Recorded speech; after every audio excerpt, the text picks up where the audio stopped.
내 아내가 우리 아들을 독살했다. 그날 밤 우물에 독초를 탔고 아들 방해해 특별한 향을 주었다. 그날 밤 별당에서 누군가 죽었습니다.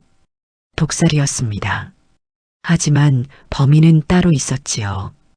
과부 마님 연하는 남편의 죽음 뒤에 숨겨진 끔찍한 진실을 알게 되었습니다.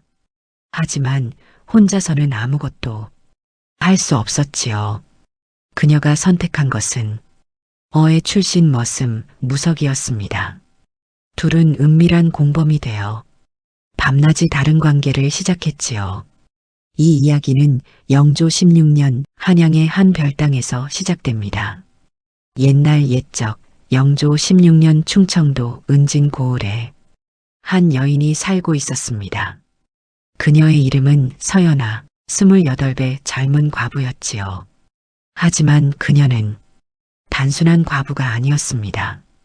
3년 전 남편이 갑작스레 세상을 떠난 그날부터 그녀는 독살범이라는 누명을 쓰고 시댁의 차가운 시선 속에서 별당에 유폐된 죄인이었습니다. 마지막 밤 남편에게 약을 올린 것이 그녀였기 때문이지요. 시어머니와 시댁 식구들은 그녀를 죄인 취급했고 별당 밖으로 나가는 것조차 허락하지 않았습니다. 연하는 매일 밤 달을 보며 억울함에 눈물을 흘렸습니다. 나는 결백하다. 하지만 그 누구도 내 말을 믿어주지 않는구나. 그러던 어느 날 서시댁에 새로운 머슴이 한 명 들어왔습니다. 그의 이름은 박무석, 30살의 건장한 사내였지요. 떠돌이 신세라 하며 품삯도 적게 받겠다 했기에 조씨 부인은 그를 고용했습니다. 연하는 별당 창틀에 기대어 새 머슴을 훔쳐보았습니다. 범상치 않았지요. 비록 누더기를 걸쳤으나 자세는 곱고 눈빛은 비장했습니다. 무엇보다 그의 손이 연하의 눈길을 사로잡았습니다. 머슴치고는 너무 곱고 섬세한 손이었지요. 뜰의 약초를 살피는 모습, 약재 지식도 있는 듯 했습니다. 저 사람 범상치 않구나. 무석 역시 연하를 관찰했습니다. 독살범이라 들었으나 그 슬픈 눈빛을 보니 죄인 같지 않았습니다. 연하는 홀로 있을 때면 3년 전 그날 밤을 떠올렸습니다. 남편이 쓰러지기 전 분명 방 안에서 이상한 향을 맡았습니다. 달콤하면서도 쓴 묘한 향기였지요. 하지만 아무도 믿지 않았습니다. 시어머니는 변명이라 했고 시댁은 귀를 막았습니다. 무석은 어느 날 밤 별당 근처를 순찰하다 연하의 독백을 들었습니다. 분명 그날 밤 향기가 아무도 믿지 않아. 무석의 귀가 번쩍 뜨였습니다. 향기라, 독약의 연기, 어이였던 그는 알고 있었습니다. 어떤 독은 태우면 특유의 향을 풍긴다는 것을. 다음 날 아침 연하는 중풍에 걸린 시아버지께 문안을 드렸습니다. 서진사는 3년 전 아들이 죽던 그날 밤 충격으로 쓰러져 지금까지 말을 못하셨습니다. 연하가 문안을 올리자 시아버지 눈에서 눈물이 흘러내렸습니다. 며느리의 억울함을 아시는지 늘 슬픈 눈빛이셨지요. 무석은 시아버지 간병을 맡게 되었습니다. 어느 날 약을 다리고 있을 때 시아버지께서 떨리는 손으로 무언가를 그리고 계셨습니다. 우물정, 우물정, 우물정, 우물정자를 반복하고 계셨습니다. 무석은 깜짝 놀랐습니다. 이것은 무슨 뜻일까? 우물에 무언가 있다는 건가? 조심스럽게 물었습니다. 어르신, 혹시 우물에 무언가 있다는 말씀이신가요? 시아버지의 눈이 크게 떠지며 고개를 끄덕이셨습니다. 무석은 그날 밤 연하를 찾아가 이 사실을 전했습니다. 둘은 처음으로 눈을 마주하며 서로를 온전히 바라보았습니다. 진실을 찾을 수 있을까? 그 눈빛 속에 희망이 있었습니다. 며칠 후 추석 명절이 다가왔습니다. 조 씨 부인과 시댁 식구들은 선산제사를 지내러 모두 외출할 예정이었습니다. 연하는 죄인 신세라 함께 가지 못하고 별당에 홀로 남게 되었지요. 조 씨 부인은 무석에게 명했습니다. 너는 별당을 지키거라. 과부 혼자 두면 무슨 짓을 할지 모르니. 무석은 고개 숙여 대답했습니다. 명을 받들겠습니다. 시댁이 모두 떠나고 저택에는 연하와 무석, 중풍 든 시아버지만 남았습니다. 보름달이 밝게 뜨는 밤, 연하는 별당에서 술과 안주를 준비했습니다. 오늘 밤 결심했습니다. 저 머슴에게 거래를 제안하리라. 달빛이 유난히 밝았습니다. 운명의 밤이 시작되었습니다. 밤이 깊어지고 보름달이 중천에 떠올랐습니다. 연하는 별당 문을 열고 무석을 조심스럽게 불렀습니다. 저기 머슴 나으리. 무석이 놀라 고개를 돌렸습니다. 마님, 무슨 일이시옵니까? 명절인데 혼자 밤을 지키시니 외로우시겠어요. 함께 한잔하시지요. 무석은 당황했습니다. 마님이 머슴에게 술을 권하다니 신분을 뛰어넘는 일이었지요. 마님, 이는 옳지 않습니다. 저는 천한 머슴의 몸. 하지만 연하는 단호했습니다. 지금 이 집에 우리 둘뿐인데 무슨 신분이 중요해요? 들어오세요. 명령입니다. 무석은 어쩔 수 없이 별당 안으로 들어갔습니다. 촛불이 흔들리고 달빛이 방을 환하게 비쳤습니다. 둘은 작은 술상 사이에 앉았습니다. 연하가 술을 따르며 말했습니다. 오늘 밤만은 신분도 없어요. 그저 외로운 두 사람일 뿐. 무석은 술잔을 받으며 가슴이 두근거렸습니다. 연하의 눈빛이 깊었습니다. 무석은 잠시 고민했습니다. 거래라. 하지만 나쁘지 않은 제안이었지요. 그는 천천히 고개를 끄덕였습니다. 좋습니다. 하지만 조건이 있습니다. 연하가 긴장한 표정으로 물었습니다. 무슨 조건인가요? 증거를 찾으려면 시간이 필요합니다. 그리고 위험한 일이 될 수도 있죠. 마님께서 저를 완전히 신뢰하셔야 합니다. 연하는 단호하게 대답했습니다. 신뢰하겠어요. 하지만 신뢰만으로는 부족해요. 무석이 고개를 갸우뚱했습니다. 무슨 말씀이신지. 연하는 술을 한 잔 더 마시며 취한 척을 이어갔습니다. 이 거래를 성사시키려면 우린 진짜 공범이 되어야 해요. 서로 배신하지 않으려면 그녀가 무석에게 더 가까이 다가왔습니다. 몸과 마음을 나눠야 해요. 무석은 깜짝 놀랐습니다. 마님, 그건 신분상 있을 수 없는 일이. 연하가 그의 말을 끊었습니다. 지금 신분이 중요해요? 당신은 도망자고 나는 죄인이에요. 우린 이미 벼랑 끝에 서 있어요. 그녀의 눈빛이 간절했습니다. 오늘 밤 우린 공범이 됩니다. 진짜 공범으로. 무석은 더 이상 거부할 수 없었습니다. 연하의 눈에서 본 것은 계산만이 아니었습니다. 외로움, 절박함, 그리고 희미한 끌림이 있었지요. 연하는 떨리는 손으로 무석의 손을 잡았습니다. 이 손으로 진실을 밝혀주세요. 그리고 그녀가 천천히 일어섰습니다. 오늘 밤 함께해요. 무석의 심장이 격렬히 뛰었습니다. 마님, 정말로 이는 신분을 넘어서는. 하지만 연하는 단호했습니다. 신분, 지금 그게 중요해요? 당신은 쫓기는 도망자고 나는 독살범, 누명 쓴 죄인이에요. 우리에게 지킬 신분이 어디 있나요? 무석은 말문이 막혔습니다. 그녀의 말이 맞았습니다. 두 사람 모두 이미 사회의 밑바닥, 벼랑 끝에 서 있었지요. 연하가 그를 방으로 이끌었습니다. 달빛이 창호지를 통해 은은하게 스며들었습니다. 오늘 밤 우린 공범이 됩니다. 연하가 속삭였습니다. 서로의 비밀을 아는 공범, 서로의 몸을 아는 공범. 무석은 더 이상 망설이지 않았습니다. 3년간 억눌렀던 연하의 외로움, 도망치며 잊었던 무석의 온기, 두 사람의 간절함이 그 밤 하나가 되었습니다.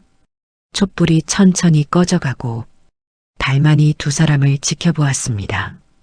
금기를 넘는 순간이었지만 그 누구도 후회하지 않았습니다. 신분도 과거도 미래도 그 순간만큼은 중요하지 않았지요.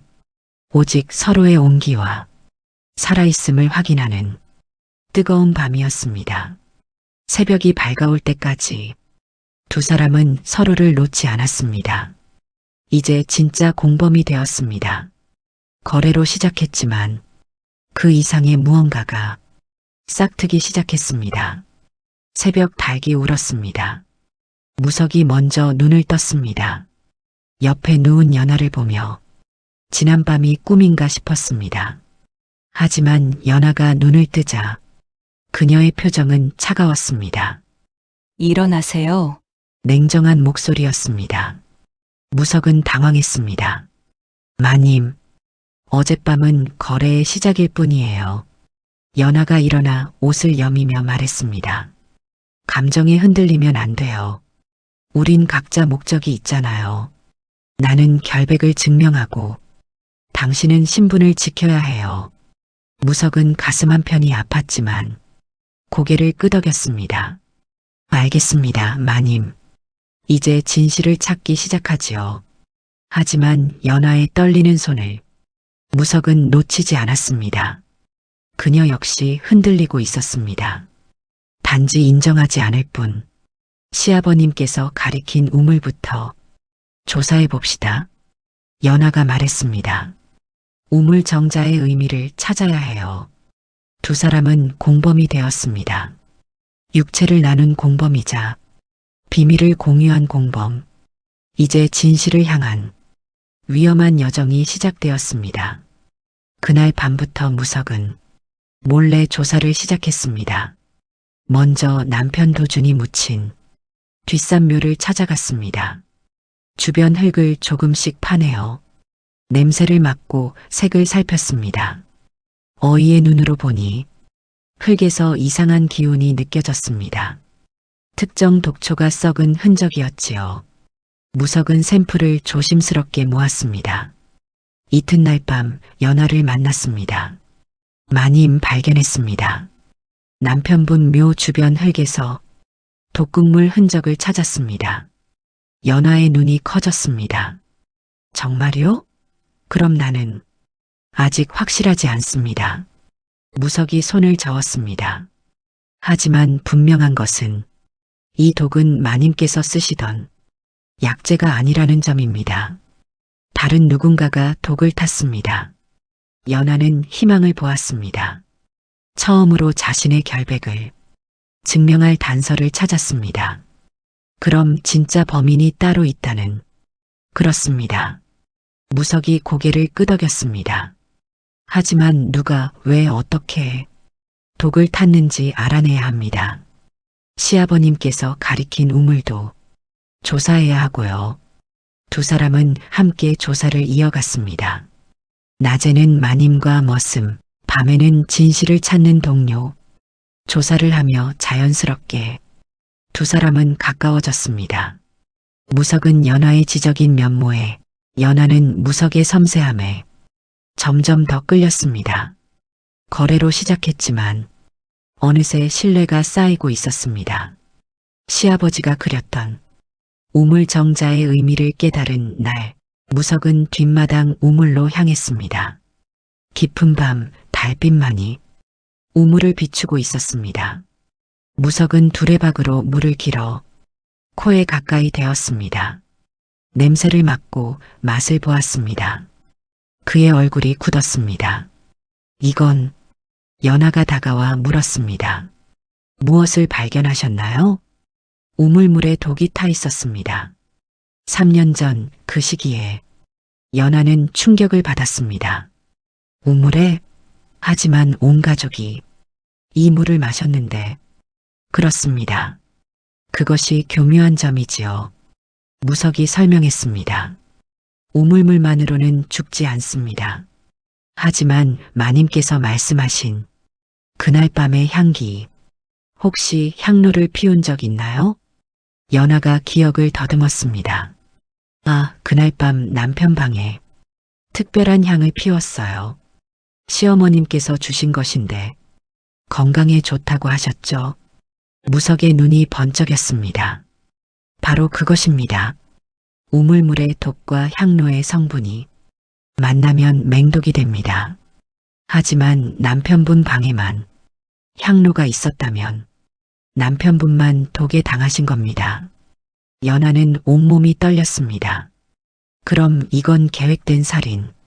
누가 우물에 독을 탔고 누가 향로를 준비했나요? 무석은 조심스럽게 말했습니다. 모든 단서가 한 분을 가리킵니다. 시어머님, 연하는 믿을 수 없었습니다. 친아들을 독살하다니. 하지만 증거는 명확했습니다. 며칠간 더 조사를 이어가며 모든 단서가 조 씨 부인을 향했습니다. 남편이 죽은 후 가장 큰 이득을 본 사람, 가문의 재산을 독차지한 사람, 바로 시어머니였습니다. 무석은 조용히 말했습니다. 마님, 동기를 생각해 봅시다. 누가 남편분의 죽음으로 가장 이득을 봤을까요? 연하는 떨리는 목소리로 대답했습니다. 시어머니 모든 재산을. 맞습니다. 그리고 누가 독초를 구할 수 있었을까요? 의원을 자주 부르시던 분은? 연하의 얼굴이 창백해졌습니다. 시어머니 항상 약재를 직접. 어느 날 밤 무석은 대담하게도 조 씨 부인의 방을 조사했습니다. 연하가 시어머니를 바깥으로 모시고 시간을 버는 동안 무석은 재빨리 방을 뒤졌습니다. 서랍 깊숙한 곳에서 발견한 작은 주머니, 그 안에는 독초의 잔여물이 여전히 남아 있었습니다. 무석은 샘플을 챙기고 조심스럽게 빠져나왔습니다. 그날 밤 연하에게 보고했습니다. 확실한 증거를 찾았습니다. 연하는 분노와 슬픔이 뒤섞였습니다. 친아들을 어떻게? 무석이 그녀의 어깨를 잡았습니다. 마님, 이제 진실을 밝힐 수 있습니다. 하지만 조심해야 합니다. 조 씨 부인도 눈치챌 겁니다. 운명은 늘 예상치 못한 때 찾아오는 법입니다. 조 씨 부인이 생각보다 일찍 집으로 돌아왔습니다. 그날 밤 별당 근처를 지나던 그녀는 연하와 무석이 함께 있는 것을 창틈으로 목격했습니다. 두 사람이 뭔가 진지하게 이야기를 나누고 있었지요. 조 씨 부인의 눈이 차갑게 빛났습니다. 다음 날 아침 조 씨 부인은 연하를 불렀습니다. 내년 어젯밤 무엇을 했느냐? 목소리가 차갑고 날카로웠습니다. 연하는 당황했지만 애써 침착했습니다. 무슨 말씀이신지. 밤에 머슴놈과 단둘이 있더구나. 과부가 머슴과 간통하다니. 연하는 부인했지만 조 씨 부인은 믿지 않았습니다. 내년에 방을 뒤지겠다.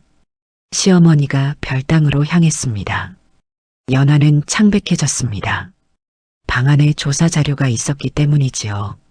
바로 그때 무석이 나타났습니다. 마마님, 그건 제 물건입니다. 그가 재빨리 자료를 챙기며 연하를 감쌌습니다. 마님께서는 제가 아파 약재를 챙겨주신 것뿐입니다. 조 씨 부인은 의심의 눈초리로 두 사람을 번갈아 보았습니다. 이게 무슨 꼴이냐?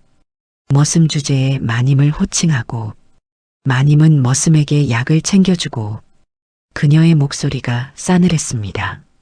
뭔가 숨기는 것이 있구나. 관아에 고발하겠다. 과부의 간통죄는 엄하단다. 연하와 무석은 위기에 처했습니다. 조 씨 부인의 협박은 그날로 끝나지 않았습니다. 이웃 양반 황진사까지 등장했습니다. 조 씨 부인, 제가 도와드리지요. 황진사는 예전부터 연하를 탐내던 자였습니다.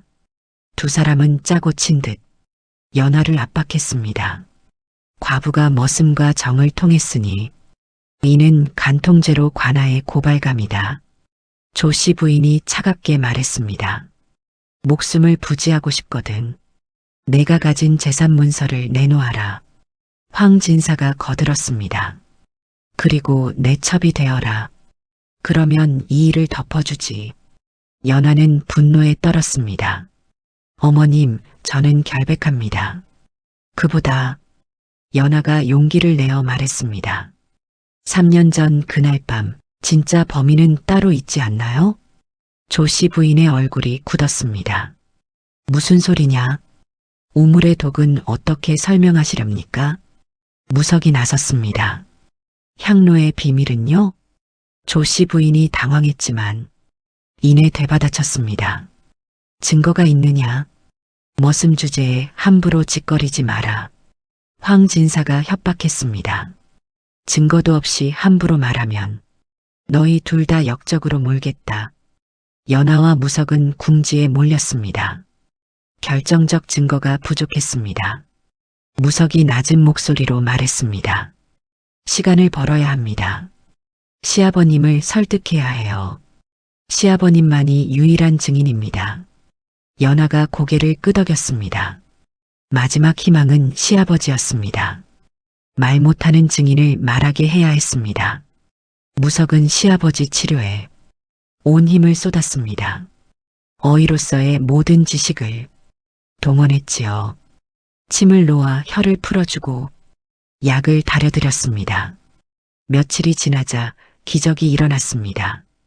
시아버지께서 조금씩 입술을 움직이기 시작하셨습니다. 아, 네. 아내가 흐릿하지만 분명한 목소리였습니다. 연하와 무석은 귀를 기울였습니다. 어르신, 천천히 말씀하십시오. 무석이 부드럽게 권했습니다. 시아버지는 떨리는 목소리로 3년간 봤던 진실을 털어놓기 시작했습니다. 그날 밤, 내 아내가 우물에 독초를 탔다. 아들 방에 특별한 향을 내가 막지 못했다. 너무 늦었다. 눈물이 주름진 뺨을 타고 흘렀습니다. 아들이 재산을 기생에게 다 쓰려 했다. 아내가 참지 못했다. 친아들을 독살했다. 내가 막았어야 했는데 충격에 쓰러졌고 말도 못하게 됐다. 연하는 시아버지의 손을 잡았습니다. 아버님, 괜찮습니다. 이제라도 진실을 밝혀주셔서 감사합니다. 무석이 조심스럽게 물었습니다. 어르신, 이 말씀을 다른 이들 앞에서도 하실 수 있으십니까? 시아버지는 힘겹게 고개를 끄덕였습니다. 해야 안다. 며느리의 억울함을 풀어줘야 안다. 이제 증인을 확보했습니다. 마지막 싸움을 준비할 때였습니다. 하지만 조씨 부인도 가만히 있지 않았습니다. 시아버지가 회복되는 것을 보고 위기를 느꼈지요. 그녀는 황 진사와 짜고 연하를 강제로 제가시키려 했습니다. 내일 황 진사댁으로 가거라. 첩이 되는 것이니라. 연하는 단호히 거부했습니다. 절대 갈 수 없습니다. 저는 결백한 몸입니다. 조씨 부인이 차갑게 웃었습니다. 그럼 관아에 고발하겠다. 너와 머슴놈의 간통을 말이다. 둘 다 죽을 것이니라. 연하와 무석은 기로에 섰습니다. 도망칠 것인가, 싸울 것인가. 무석이 말했습니다. 마님, 도망칩시다. 제가 마님을 지키겠습니다. 하지만 연하는 고개를 저었습니다. 아니요. 도망치지 않을 거예요. 3년간 억울함을 참았어요. 이제 끝장을 봐야 해요. 무석이 그녀의 손을 잡았습니다. 위험합니다. 우리에게 불리해요. 상관없어요. 연하의 눈빛이 불타올랐습니다. 시아버님의 증언이 있어요. 당신의 의학 지식이 있어요. 그리고 진실이 우리 편이에요. 무석은 그녀의 용기에 감동했습니다. 알겠습니다. 제가 함께 하겠습니다. 마님의 결백을 증명하고 시어머님의 죄를 밝히겠습니다. 두 사람은 손을 맞잡았습니다. 거래로 시작한 관계였지만 이제는 진심으로 서로를 믿었습니다. 내일 마지막 싸움이 시작됩니다. 일가 친척을 모두 모아 진실을 밝힐 것입니다. 다음 날 서씨 가문이 일가 친척이 모두 모였습니다. 조씨 부인은 연하를 고발하려 했지만 연하가 먼저 입을 열었습니다. 여러분께 말씀드릴 것이 있습니다. 3년 전 남편의 죽음은 독살이었습니다. 사람들이 웅성거렸습니다. 하지만 범인은 제가 아닙니다. 조씨 부인이 비웃었습니다. 또 그 헛소리냐? 증거라도 있느냐? 바로 그때 무석이 나섰습니다. 증거가 있습니다. 그는 우물물의 독과 향로의 성분을 설명했습니다. 두 가지가 만나면 맹독이 됩니다. 하지만 남편분 방에만 향로가 있었고 그 향로를 준비한 사람은 사람들의 시선이 조씨 부인에게 향했습니다. 말도 안 되는 소리. 조씨 부인이 소리쳤습니다. 바로 그때 시아버지가 등장했습니다. 무석의 부축을 받으며 힘겹게 걸어 나왔습니다. 모두가 충격을 받았습니다. 3년간 말 못하던 서진사가 입을 열었기 때문입니다. 내가 모든 것을 봤다. 떨리는 목소리였지만 또렷했습니다. 네, 아내가 우리 아들을 독살했다. 사람들이 경악했습니다. 그날 밤 우물에 독초를 탔고 아들 방에 특별한 향을 주었다. 모두 계획된 것이었다. 조씨 부인의 얼굴이 창백해졌습니다. 여보, 당신 거짓말 말아요. 하지만 무석이 증거를 제시했습니다. 조씨 부인 방에서 찾은 독초 잔여물, 우물물의 독극물 분석, 향로의 성분 분석, 모든 증거가 그녀를 가리켰습니다. 조씨 부인은 더 이상 버틸 수 없었습니다. 그래, 내가 죽였다. 그녀가 소리쳤습니다. 아들놈이 기생에게 빠져 가산을 탕진하려 했다. 가문을 지키려고 그랬다. 며느리에게 누명 씌운 것도 재산을 지키기 위해서였다. 진실이 모두 드러났습니다. 조씨 부인의 자백 이후 모든 것이 빠르게 진행되었습니다. 일가 친척들은 관아에 고발했고 조씨 부인과 공범인 황진사는 포졸들에게 압송되었습니다. 연하는 마침내 3년간의 누명을 벗었습니다. 관아에서는 정식 조사 끝에 연하의 결백을 선언했습니다. 서씨 가문의 모든 재산은 정당하게 연하에게 돌아갔습니다. 무석의 과거도 조사되었습니다. 왕실 비밀 목격 사건은 실제로 무고한 것으로 밝혀졌습니다. 단지 잘못된 장소에 잘못된 시간에 있었을 뿐 무석은 아무 죄가 없었습니다. 임금께서 사멸령을 내리셨고 무석은 명예를 회복했습니다. 어느 날 저녁 별당에서 연하와 무석은 마주 앉아 차를 마셨습니다. 드디어 끝났네요.